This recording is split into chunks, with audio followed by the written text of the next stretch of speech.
Hello again, everybody. Zack Attack is here with my WWE Raw review for tonight, Monday, February 1st, 2016. Of course, tonight's Raw taking place from Birmingham, Alabama. When it comes to tonight's Raw, we head towards Fastlane in about 20 days or so. It was okay Raw, not the best Raw in a while. It was some okay action. Okay, a little building up for Fastlane. We did get a match at Fastlane, which should not happen in my mind. Second pay-per-view in a row, these two? Yeah, I'll get to that in a second. So, we began Raw with a man who will be involved in the Fastlane main event. Brock Lesnar coming out with his advocate, Paul Heyman. Of course, we thought Lesnar would be wrestling Bray Wyatt at the pay-per-view because of the Bray Wyatt attack on Brock Lesnar at the Royal Rumble. But we're going to see Lesnar in a triple threat match against Roman Reigns and Dean Ambrose to see who would face Triple H in WrestleMania 32. Now, in my mind, anybody but Reigns or Lesnar. I want Ambrose to win. Because, one, we don't want to see Reigns win again. Or as I like to call him now, Super Reigns! Sorry, he is the new John Cena. I saw a sign that said, if Roman wins, we complain online. That's a Cena shirt. Just add a woman's name to it. Like, no matter how much WWE tries, we just don't want Reigns to be pushed. And second, we don't want to see Lesnar Triple H a million. Because it doesn't matter what stip you put, Triple H and Lesnar's matches sucked. No, SummerSlam main event was the worst SummerSlam main event of all time. The WrestleMania matches, yeah. And even a cage match, it still sucked. So we don't want to see Lesnar Triple H again. Reigns and Triple H is unfortunately the predictable route. So let's go unpredictable for once, WWE. Have an opportunity to shock the fucking world for once. But you'll probably fail. But pick Ambrose to win. So Lesnar came out with that Heyman talking about Bray Wyatt. We thought we'd see something from Bray Wyatt tonight, but neither Bray or Bo Dallas won Raw tonight. Which I'll explain that in a minute. Some people know, some people don't. So we have Heyman saying, well, we'll take care of the Wyatts another day. But we have focus on Fastlane and doing a decent another promo about the triple threat match with Reigns and Ambrose. Of course, Lesnar's advocate, agent about the 11th commandment. The 10 commandments, how about 11 commandments? Do shit out intentionally provoke Brock Lesnar. And saying Stephanie was doing what was beast for business. And then they talk about Ambrose, saying that Ambrose is a nutcase. You know, he's gonzo. He's Tararabundia. Even Stephanie said it later on. Applauding Heyman for Tararabundia. So then here comes Ambrose. And I think Ambrose is starting to get better than singles compared. When he first started singles, he was okay. And hell, he had a chance to be world champion last year. He almost beat Rollins. Well, he kind of did until the referee threw out the match. That was at Elimination Chamber. We thought he won, but the referee was reversed the decision because of the DQ that happened. That brought another referee out. So Ambrose is like, I'm not dumb, I'm not stupid, and I'm not scared of you. Take me to Suplex City, beat me down, turn me all around, but I'll be back up to beat your ass in the end of the day to take down you and my brother Reigns. And be fighting Triple H for the title and WrestleMania. He got more of a bigger pop than Reigns did, kind of. You know? And it's like little interaction with Heyman and, of course, Ambrose and Lesnar. So there you go. We'll see what happens with these two. At Fastlane, of course, add Reigns in the mix. So now on to our first beat of action. Kalisto against Rusev. I wonder what made me groan worse. The fact that Kalisto was wrestling Rusev? Or the fact that at Fastlane, Kalisto has to wrestle again Alberto Del Rio for the U.S. Championship. Both made me groan. Come on, 2 pay-per-views in a row. We're going to have Kalisto wrestle Del Rio. At least have Kalisto win. And don't let him hold the title for a month. And don't play hot potato again like he did when he won one night and a couple days later he lost to Del Rio. And I'm hearing Del Rio's dealing with an injury.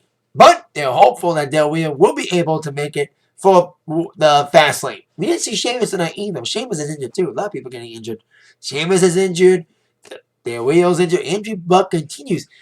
Even in NXT, nobody's safe. I was at the NXT show in Detroit, and Ty Dillinger got injured recently during that show. Of course, the review of that is on this channel if you want to check out my NXT review. Post I got for the show. No more cheap plugging. Let's get on down. Kalisto and Rusev. Kalisto had a decent match against Neville, and I was like, Rusev? Is it just me, or did Rusev lose weight? He had to look decent. Not just body-wise, but this match was not bad. You know, not bad of a match. Rusev looked really good in this match. You know, he looked the best he's looked before Cena fucking buried his ass at WrestleMania. He's never regained that momentum. Because when he first came in, he was a freaking beast. He was the Bulgarian Brood. Now he's just another jobber. You know, some people that lost to Cena had recovered. Look at Owens. He recovered from losing to Cena. Well, others like, Sandow's still floundering. So no bit of it. Rusev got some big kicks in and beat up on Kalisto a bit. There was like one nasty move, like he super kicked him in midair. I think like there was like one spot where someone got super kicked in midair today. I think it was Rusev.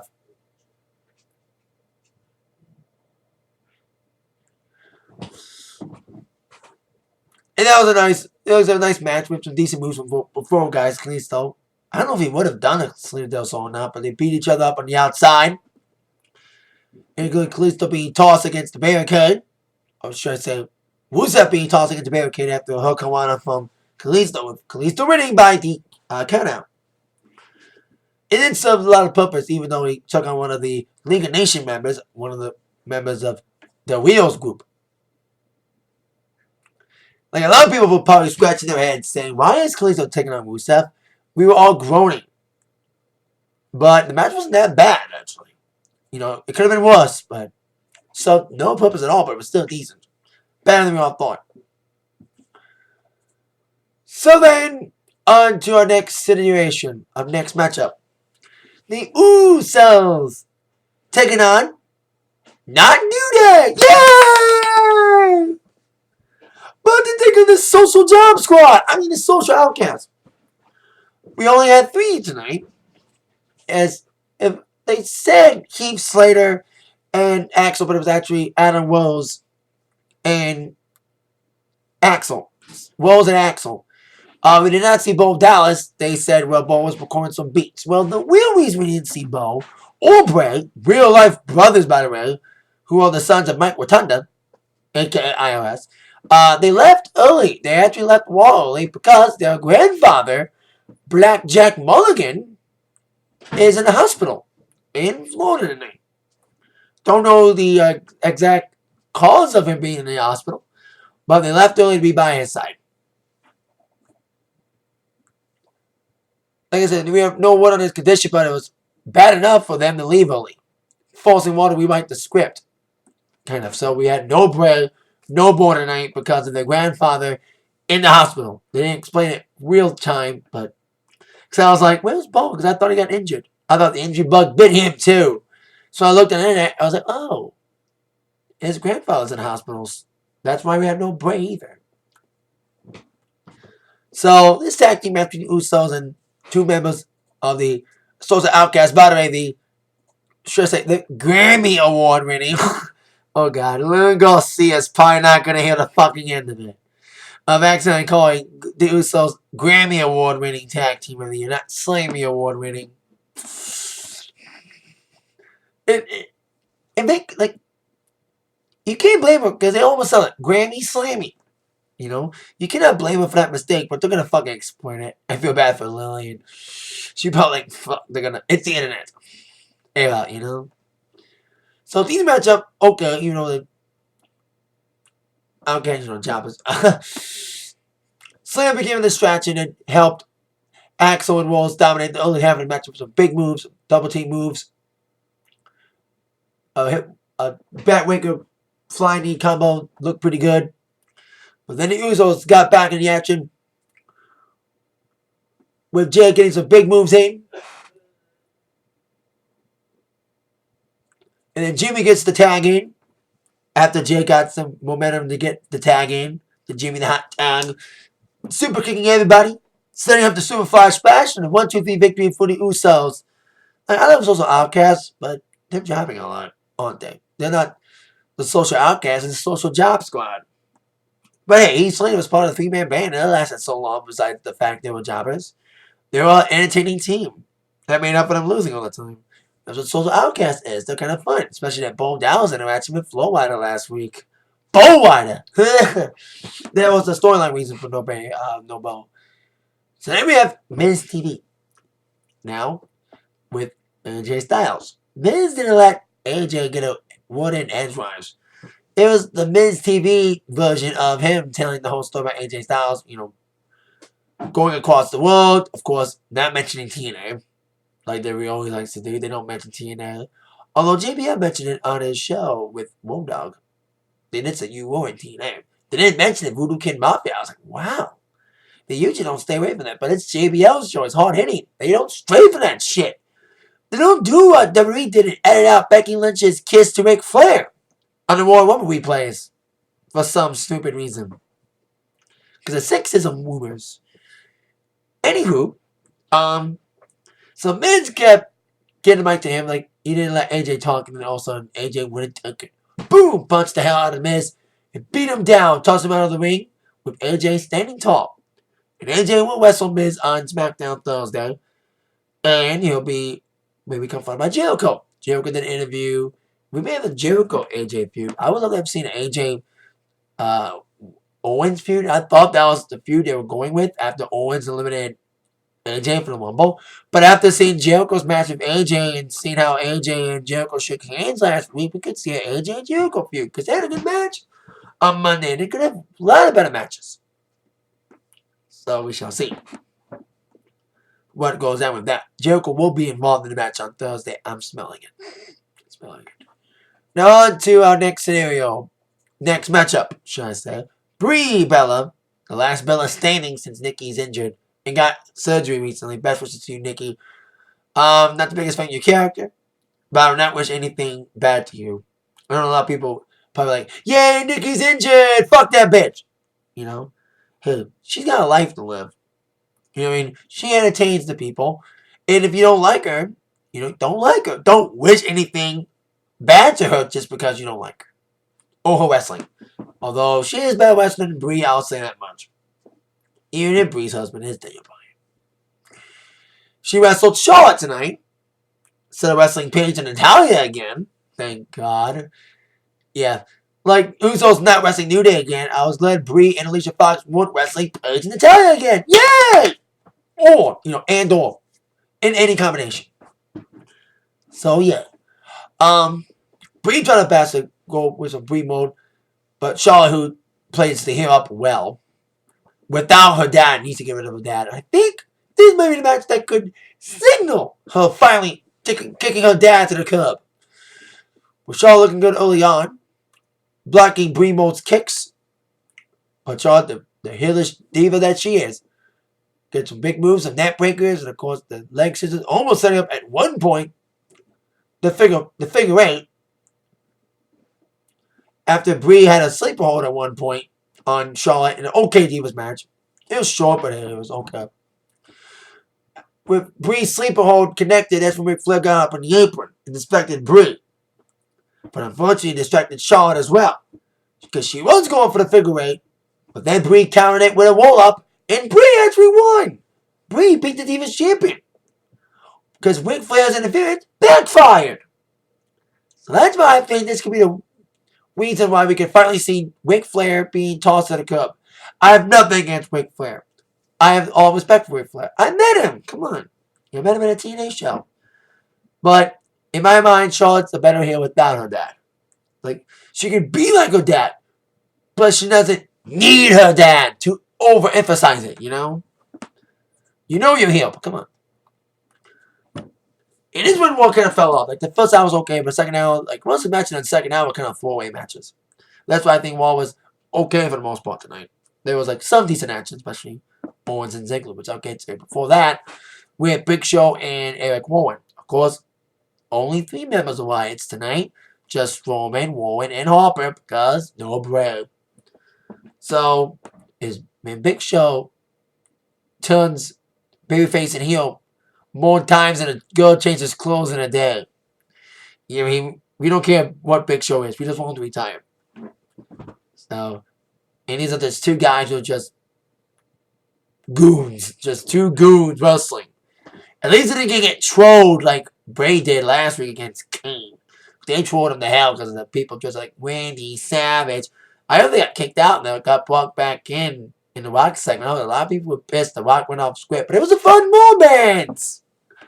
It was a cool moment. And Rock can get away with it because he's the fucking Rock. You know? He is the people's champion. Or as New Day called him later on, the people's booty! Booty! The booty champion. Anyway. Warren Big Show, okay, little goon match. With Warren coming with some big moves. He even go for a knockout at one point. Despite distractions from the other Wyatts at ringside, Big Show would eventually chokeslam Warren in a 1-2-3 victory for Big Show. But even though Big Show won the match, he didn't win the war. Wyatt beat him down after the match. Really, just a beat down of Big Show. And there was a cool little spot, though. They flipped Big Show onto the steel steps, and he bounced. He bounced on that fucking step, man. For three guys to slam a 500-pounder guy like that with ease, on a steel step, that was intense, kind of. Made up for the match, almost. So there you go. Now on to Tyler O'Neil and Tyler Breeze. God, I've always said about WWE misusing some NXT guys. You know, for every time you have an NXT star on the main roster that's done right, like an Owens, Neville's doing okay, and Kalisto, there's people that go for NXT main roster that aren't treated so good. Ascension. And now Tyler Breeze now falls in that category. He's awesome. I've been a fan of his since NXT, and he has been on Raw in a while. I heard like he's got some heat on him. And Vince doesn't like him anymore, and I hope to God they push him again and don't let him just get buried and have to go back to NXT kind of like Emma did. You know, Emma got on the main roster and she got dismissed, and then she went back to NXT and did really well in NXT. And hopefully if she does go back to the main roster, she won't get misused like she was the first time. Because her debut was weak when she was with Santino. And I love her as a heel on NXT.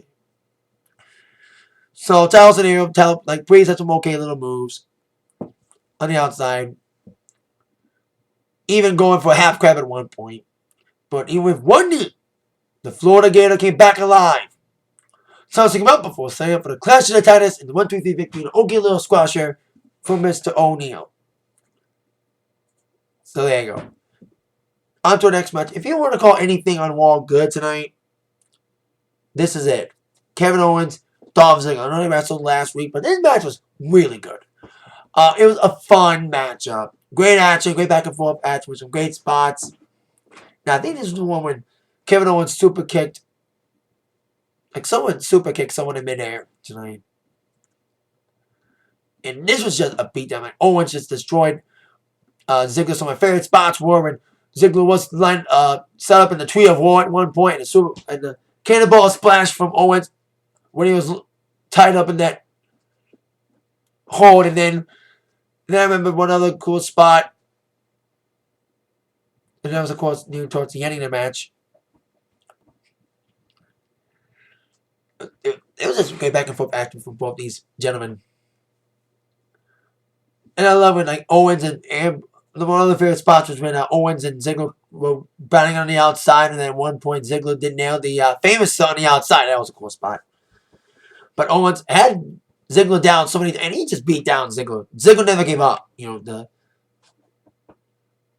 the intensity and the determination of Ziggler got him through this match because he just got beaten down. Like he cannonball splash twice, not just the regular way, and also the Tree of War way. And he countered the Kevin Owens tried many times for the Papa Powerbomb. And at one point, he was waiting for it again. But then Ziggler jumped out of it, nailed the zigzag out of nowhere, and a 1-2-3 victory for Ziggler. Wow. I thought Owens would win. And I love both these guys. I'm a big fan of both guys. I met Ziggler. Nice guy. Although I would have loved to have talked to him about Motley Crue, because I'm a big Motley Crue head, like he is. So fun matching Owens and Ziggler with Ziggler winning. And Owens was tossing stuff on the table. Like, he was mad that he lost. On to our next matchup. Sasha Banks against Becky Lynch again. I love these two girls. I don't mind these girls wrestling a lot. If they have the right reason to. Because they had a good match in NXT last year. And of course, last week they wrestled, but Charlotte got involved, causing a DQ. We were hoping to have a clean finish. Well, and I love that they gave Sasha a chance to speak on the microphone. And addressing her situation and her status in Team Bad. They thought they formally broke up. You know, they thought they were breaking up on good terms and trying to retain unity despite being no longer a full-time team. And as Naomi and Tamina stayed at ringside, this match was decent until the ending. Good action, good crowd. It was kind of split with these two girls. And Sasha went for the knee stomp, which she did. And then as Sasha was dominant still, it tossed back into the outside with referee not looking. Naomi and Tamina was ready to beat up Becky. But Sasha's like, no way, I want to do this on my own. I love you girls, but I want to prove that I'm not going to do this with your help. I need to prove that I'm my own diva, and I want to prove that I'm the one, that I am the one that should be facing Charlotte and beating her for the Divas Championship. But then they beat up on Sasha, then being Naomi and Tamina. DQ, another dirty finish. But then as Naomi and Tamina beat down on Sasha, here comes Becky. Some reason she helped Sasha out. And both Sasha and Becky both laid out Naomi and Tamina standing tall together. They were friends on NXT at one point. They had a little angle at one point. And that kind of got Becky over. You know, Becky was kind of floundering on the NXT mid-card. If you can call anything on NXT mid-card. But then Becky teamed up with Sasha and it kind of helped her define her character. And gave her a lot more exposure. And learned a lot. You know, and got better for it. And that's kind of how she got to where her current character is. You know? So there you go. Standing tall together, Becky and Sasha. So then on to the main event. Tag team affair. Roman Reigns and Dean Ambrose. Taking on, new, Red Rocks indeed, new, Red Rocks. Of course, Biggie and Kobe. Their little promo aimed towards the people's booty. The Rock about his comments he made about them last week and talking about their unicorn horns being llama penises. Shame! And prove right, once again, they are the most entertaining thing about Raw, including when they said, and brains. Calling Ambrose and, combining the names. It was kind of funny. So then we had this matchup, main event. New Day looked good in the matchup, for the most part, despite going up against Ambrose and Reigns, hoping they won't play foils like the Wyatts did in their feud against them. I know New Day and Ambrose and Reigns ain't feuding properly, but makes sense because Reigns is a member of the Anoa'i family, the Samoan family, cousin of the Usos. I don't want to get revenge on the Usos, and the Rock by taking out their other cousin and his friend. And that's when he said Ambrose. New Day came in the House of Fire with a big powerful move. Double team works. And it goes to war with Francesca Jr. Francesca 2.0. New Day Rocks. But then, of course, Roman Reigns, God. He's faster than a locomotive. More powerful than a Big Show. Able to bury careers in a single bound. The man with no charisma and no mic skills. Super Reigns! I haven't said about Reigns in a while. He is fucking Super Reigns now. So after the beatdown on Ambrose, Ambrose got isolated most of the match with some big powerful moves from both Biggie and Kofi. You know, the stampede on Ambrose including hot tag the Roman. Counting out 5 with some big clothesline moves and of course a Samoan drop. Despite interaction from Xavier Woods, taking out Ambrose at one point and trying to get involved. Ambrose and Reigns found a way. Despite their match one-on-one against Lesnar, the triple threat match in the back of their minds, thinking they're going to implode, they kind of didn't. They stayed on the same page. But you know what, Fastlane, a title shot would be on the line, and you got to put friendship aside. So the Ambrose did a big move on the outside, taking out Xavier. Taking out everybody. Some decent little spots there. Both finishes were done after Kobe broke up a pin with a Superman punch to Kofi. And Dirty Deeds begin. 1, 2, 3 victory for Ambrose and Reigns. Wow. New Day first got beat down by The Rock last week. And now they lose to Reigns and Ambrose. But then Brock Lesnar came out. I had a sneaky suspicion that Brock would be involved in the main event. Or in this case, after the main event. So he came down the aisle. Heyman was at ringside already. Sitting in the commentary table with Cole and what's that other black guy's name? Oh, Byron. That joke that's been recurring since Wax said it. And Michael Cole.